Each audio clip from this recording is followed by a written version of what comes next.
Happy New Year and welcome to the Gravel Ride podcast. I'm your host, Craig Dalton.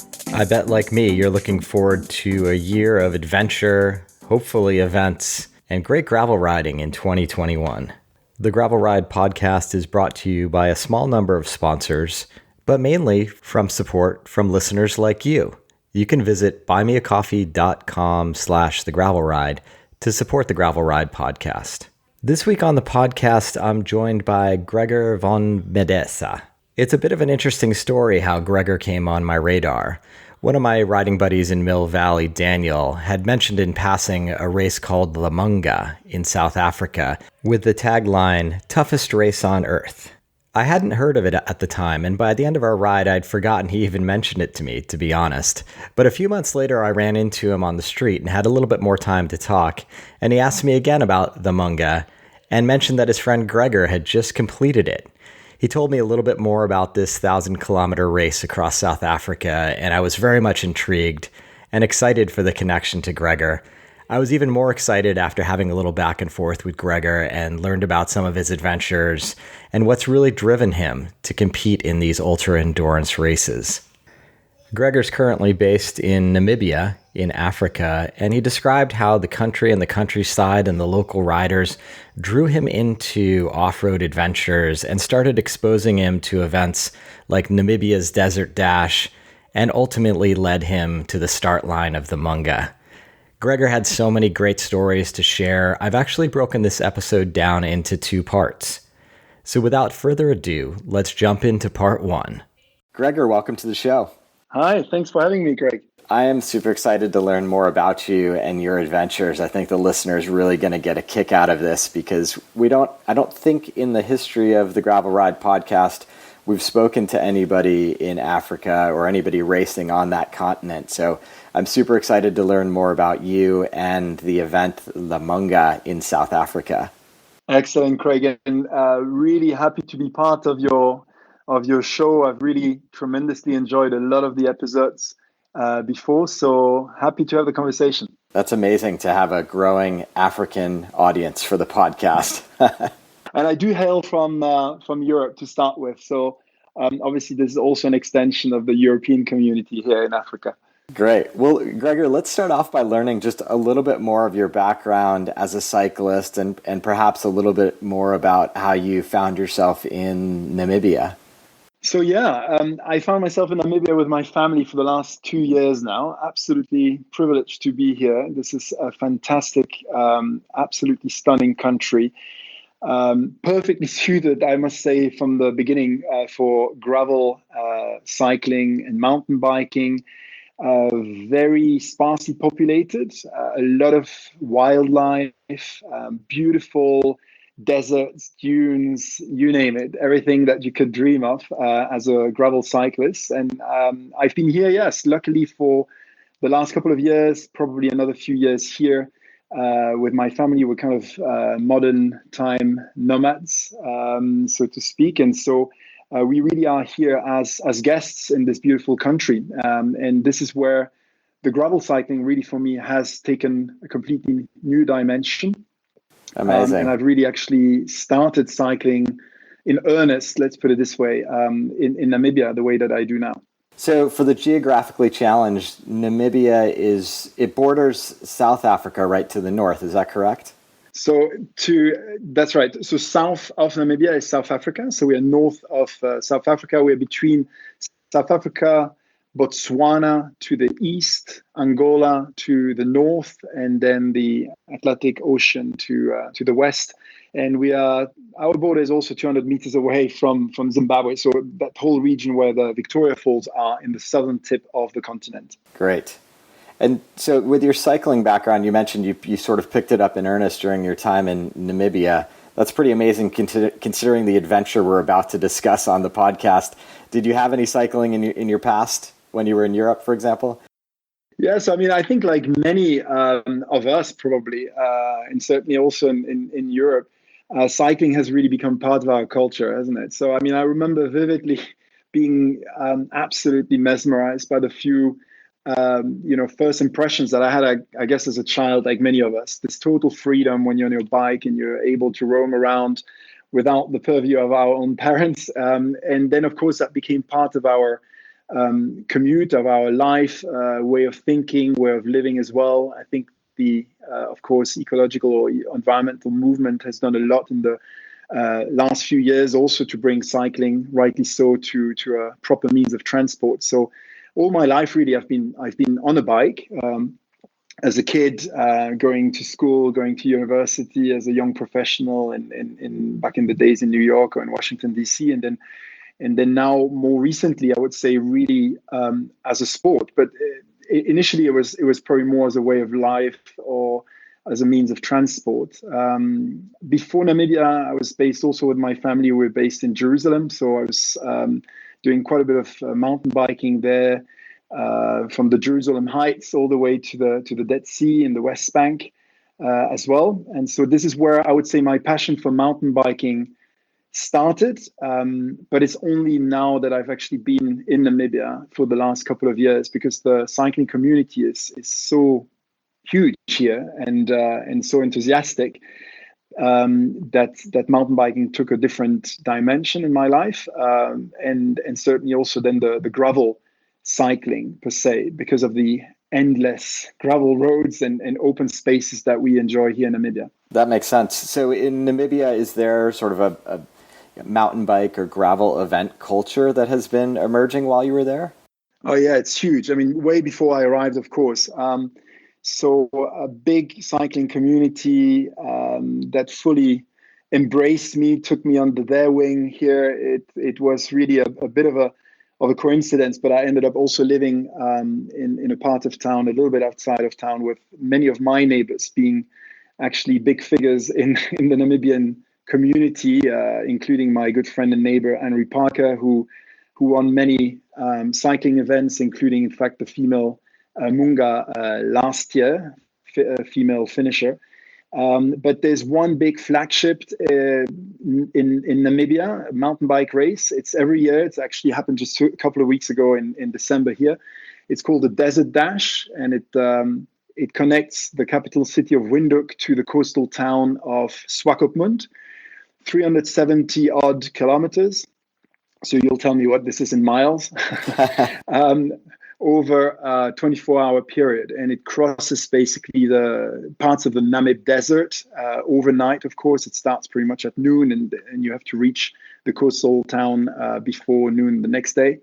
So 370 kilometers is around 220 miles, something of that sort. So it's a fair distance, but it rolls nicely. It's a beautiful event that you can do solo, that you can do in two people team or four people, mixed or gender specific. And it's hugely popular with a lot of people coming also abroad, and it's been growing over the years. So I've participated in that last year. That was my first occasion to participate in it when I arrived in Namibia. I did the solo with a bunch of friends. We all rode together as solo riders, and absolutely loved it. And this is where I think I really discovered my passion for longer distance riding, and overnight riding, and this is where it really all kind of came to play and started to make a lot of sense in my cycling passion. Fascinating. For the listener, this seems like an extreme event, even this 380 kilometer event. Were you actually taking rest on the side of the road and sort of camping in a bivvy, or were your team and yourself just moving the entire night long? No, so you really move. I mean, of course, some people may want to take a break at one point, but actually the event is planned in such a way that you can't really take an awful lot of time off. If something major happens, if you've got a major technical issue, apart if you're a very fast rider, but you can't really waste too much time. So you obviously stop. You've got water points, so it's a supported race in the sense that you do have water points. You don't have to carry, compared to the Munga that we'll be discussing shortly, you don't have to carry a lot of gear with you. You can really kind of go along, enjoy the ride full on. You've got water points strategically located at sufficient distances, so you don't have to worry too much about food or about water. For the solo riders, you've got a midpoint that you pretty much reach middle of the night, around midnight, where that's the first time that you would actually be able to see the car that kind of supports you, and where you can have maybe a little bit more proper food, kind of a hot meal or of some sort. But otherwise, it's actually very enjoyable because the entire organization is done so that you can really just focus on your riding. And you don't necessarily need, about if something happens to you, but otherwise, because it's a one night event, 24 hours, most riders really just ride on, don't actually take a substantial break for sleeping or anything of that sort. So it's no bike packing compared to maybe other events. It's really just a sprint, 24-hour kind of cycle, mountain bike race through the desert. It's such a fascinating format to me, and I sort of would admit to being a bit naive for it, and certainly never participated in that format myself. I believe there are those type of events in North America, but I haven't seen very many of them, and I'm sure my listeners will correct me on that immediately, and I look forward to that. So I guess one of the fascinations of that is that because Namibia is such a sparsely populated country, you are immediately, the moment you leave town, you're pretty much by yourself. Of course, you've got riders around you, but very quickly also, even with a fairly large amount of riders, you end up actually by yourself quite a bit. And in the night, it's beautiful. You're under the stars. You've got no light pollution. All you can see pretty much is probably your own lights. And if you switch those off, maybe a light, ahead of you or a few 100 meters behind you or whatever. But it's really an experience which to me really was transformative in the sense that it's very therapeutic. It's very meditative. Of course, you've got your moments of struggle. You kind of hit the few bumps here and there. You've got a few proper slopes and one mountain pass to kind of go down. But it's a very beautiful event in terms of getting into the zone and really enjoying cycling to the extent that many of us obviously love it and love cycling for. Yeah, I think that's a common thread, certainly with my partner in the In the Dirt episodes, just this idea of rolling meditation. And there is something that is discovered as humans when we push ourselves that far. And I always like to encourage people to know that they are capable of these types of adventures. It's really just a matter of clipping in, planning, and trying. Absolutely. I mean, and yeah, I think some of us who practice yoga, I've been practicing yoga for the last 20 years or even longer through my mom and grandmother education as well. And I would call it yoga on wheels. It really resonates with a lot of the elements, and especially when you kind of come to your limits, so you are able to acknowledge also your own limitations or overcome sometimes your own mental limitations. I think it brings in this really interesting dimension, which is way beyond, I think, just a sportive element to it. When you go on a more regular kind of training ride for an hour, a couple of hours, I think the moment that we hit the kind of 6-hour milestone, very often something switches on. At least that's been my experience. My very modest experience, of course, only for the last couple of years or so. But it's in this ultra distance or ultra endurance that I found a profound sense of meaning sometimes, and sometimes facing adversity or even suffering, if we may call it suffering, because of course suffering there is, especially after multi-day riding. We'll come to this in a moment with the Munga. I've had my fair share of discovering physical suffering there, but I think it's also part of it. It's actually being able to find meaning in life through our actions, through the love that we have for others, but also sometimes through suffering. I mean, there's many authors out there that basically have described that very well through different experiences. And I think without wanting to be masochistic in any way, I think these ultra endurance elements really have this natural attraction in some parts of our lives or some points in our life, is to be able to overcome those and embrace fully actually the challenges that we face sometimes through riding those long distances. And I think they are a complete part of the reason why many of us are attracted more and more, I think, to those long long distance ridings, long distance events, and ultra endurance overall. Yeah, that's so true. I remember a coach a long time ago had, in describing the benefits of the training, was always referring to, well, you put that in the bank. And when things get tough, remember that tough workout.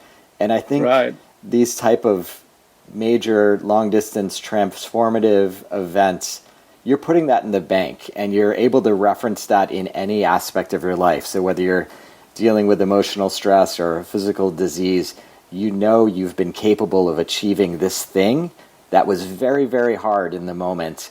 And I think that can provide a lot of solace for any element of your life when you're having challenges. Absolutely. Yeah, absolutely. And I think it's in our professional lives it's the case. But also probably as parents, I think you've got also young kids like I do, and it's just beautiful to be able to come back and feel strengthened and embrace all these elements. So yeah, to some extent, I think this is what makes us better human beings, is to be able to live our sport, our passion, because actually it brings, to some extent, it brings actually deep meaning also to our lives, besides the obvious benefits of the physical activity itself. So without wanting to become too philosophical about it, I think you're absolutely right. I mean, this is something that certainly attracts a lot of us, and the reason why probably our passion, our sport has become increasingly popular, I think, those last few years as well. Yeah, absolutely. So our mutual friend introduced us, Daniel, and in my first conversation with Daniel, he said, you have to talk to Gregor. You have to learn about the Munga. And I said, Daniel, what is the Munga? And he said, it's listed as the toughest race on earth. So you had competed in the Desert Dash in Namibia. What the heck attracted you to the Munga? And can you tell the listener a little bit about what the Munga is all about? Yeah, no, and first of all, great that you mentioned Dan. Dan is a dear friend of mine, and fantastic indeed that he also is the one who introduced me, by the way, to your podcast. So big high fives to him. Dan, I love you. And I hope we'll be riding again together. Dan actually came to see me in Namibia, and we rode through the Namib Desert for 4 days together. That was an epic ride. He had to suffer a lot through the heat of the desert that I took him through, and he did wonderfully well. So yeah, fantastic to be in touch through Dan here. Nice. So in fact, yeah, the Munga, as you mentioned, is this epic race really in South Africa that many people were telling me about in Namibia. Obviously, it doesn't seem to be that well known. At least I hadn't heard about it before, necessarily in perhaps in North America or in Europe, in other parts of the world. But I think it's been increasingly now visited as a race over the last few years. I think it was only the 5th or the 6th edition. I stand on the correction this year. So maybe that's also why it's not hugely known yet, but obviously it's increasingly so. I think it probably would make another couple of years to be seen as a major event on the yearly calendar, but it's certainly getting there. Alex Harris, who is the organizer, has been the organizer, the founder, and the organizer of the race ever since its inception. Is really a cycling legend here in this part of the continent. He's actually set the new record for the Freedom Challenge just this year, which is this amazing race crossing the entire South African country. And obviously Freedom Challenge obviously resonates with Mandela's freedom struggle. So that's a track that was established to basically cross the entire country after independence, after apartheid. And basically Alex Harris really made a huge name for himself and for the sport of setting new records now. And so he's the organizer of the Munga, and that's how the Munga started also becoming more and more popular. And so my good friend that I mentioned before, Anne-Marie Parker, when I was preparing for my first dash last year and really just getting to know gravel riding, she at the same time pretty much participated in the Munga, and we here in the Namibian community just followed her with awe, watching her through part of South Africa where the Munga rides. And so this is how basically I started to know about it. And once I did the Desert Dash here, and I started to recognize that I'm really into this. She basically is the one who encouraged me into to consider doing the Munga, which is a multi-day event. So the format of the Munga is over a little bit over 1,000 kilometers. So I think just 700 miles or so. This year's edition was slightly longer. It was 1,100 on my Wahoo. It was 1,150. I think it was meant to be a little bit shorter than that. I probably did a few detours finding water, and there might have been also some glitches on my Wahoo.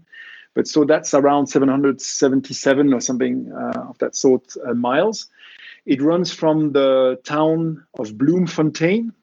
That's between Johannesburg and Cape Town. And it goes all the way pretty much to Cape Town, to a small town called Wellington, where the wine estates around Cape Town are, around Stellenbosch area. So beautiful, because you actually start from the Free State of Bloemfontein, which is very harsh. It's a farming community state. It's flat. It looks probably a bit like the Midwest. And then you start going right into, very quickly, you start reaching the desert of the Karoo and then the Tankwa Karoo. So for the better part of the race, you're actually really in a very harsh environment in the desert. And then you reach Cape Town, which is then becoming green and lush and beautiful. And you're welcomed by a wine estate to finish your race. So it's a beautiful event that runs over a maximum of 5 days, so 124 hours. It's the cutoff. So of course, most riders try to finish a little bit sooner than that, and that's basically the basic setup for the race. And this year, of course, with COVID, the number of participants were a bit less. We were 140 to start with. And I think about 2/3 of us finished in the 5-day period. Wow. So I believe you told me for the Desert Dash you had been on a mountain bike, but you made a different choice for the Munga. Is that correct? Yes, correct. So, gravel bikes are not that popular yet, I think, in this part of the world overall. So last year, by default, my choice, I didn't really know much better, I would say, was a mountain bike. So I would say a very conventional mountain bike. For the Desert Dash, I soon start realizing, kind of reading up a little bit and seeing what was happening in other parts of the world, notably in North America or the Tour Divide or other races, but also in increasingly so now also in Europe, that gravel riding was becoming popular, and it seemed to make a lot of sense for me for the wide open gravel roads that we have in Namibia, that probably a gravel bike might be more efficient, lighter potentially, but also when you go on a multi-day trip, you basically also reduce the risk of having troubles with your shocks, for instance. So yeah, basically looked around a little bit. I found this really great community around the mark. The trade curve. It's a bunch of really cool guys based in Melbourne. Rhino is one of them. He's actually from South Africa originally. JC Carlson and Sarah Hammond. Sorry if I mispronounce your name, guys. They became famous through different races. Sarah and Jesse won a few of those big events, including the Trans Am, the Tour Divide, setting records there. And they basically did a lot of that on those curved gravel bikes, so without trucks, and did amazingly well. The bikes are beautiful. The one that I have now is of titanium with a carbon fork. And basically really just allows for a range of different options in gravel riding, mixed terrain, with rougher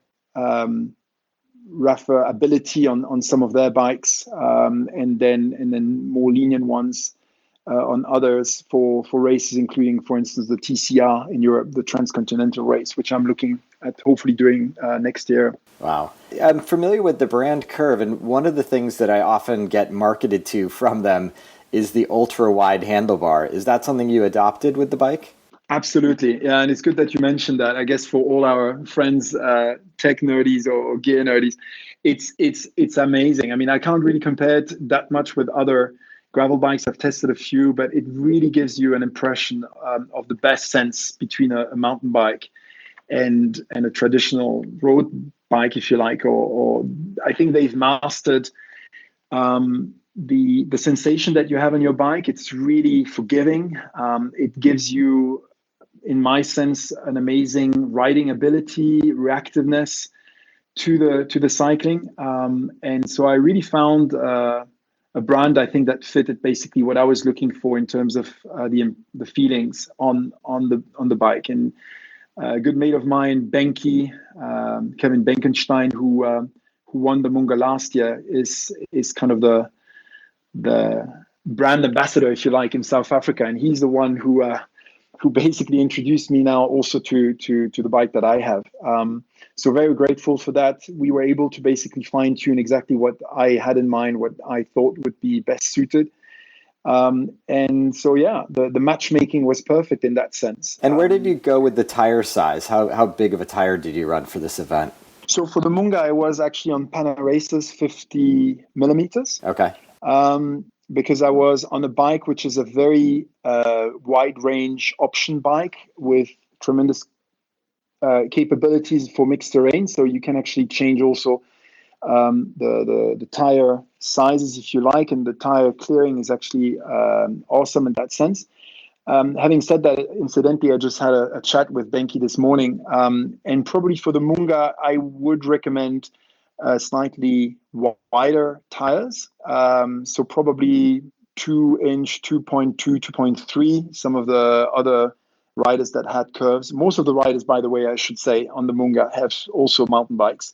But I think it's absolutely great to do it on gravel bikes. I had a lot of fun doing it on a gravel bike. The only thing that I would probably do if I had to do it again next week would be to change my 50 mil probably for something slightly larger, because there are some rough patches. But then obviously on the smoother ones, fantastic. You can really roll quite fast there and enjoy it as well. That makes sense. But the Munga was rougher than what I had expected, certainly rougher than the Dash.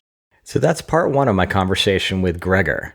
In part two, we're going to dive deep into his experiences at the Munga and the charitable organization he was fundraising for that kept him driving forward kilometer after kilometer.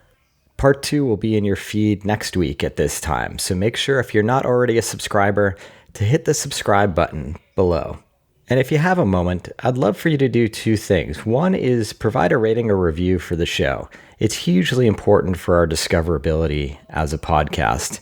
And two, if you're interested in joining the conversation further, I encourage you to join me in The Ridership. It's our new gravel and adventure cycling forum that is connecting athletes from all over the world.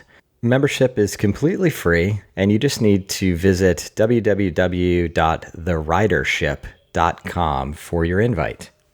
So that's it for this week. We'll see you next week for part two of Gregor's tales at the Munga. Until next time, here's to finding some dirt under your wheels.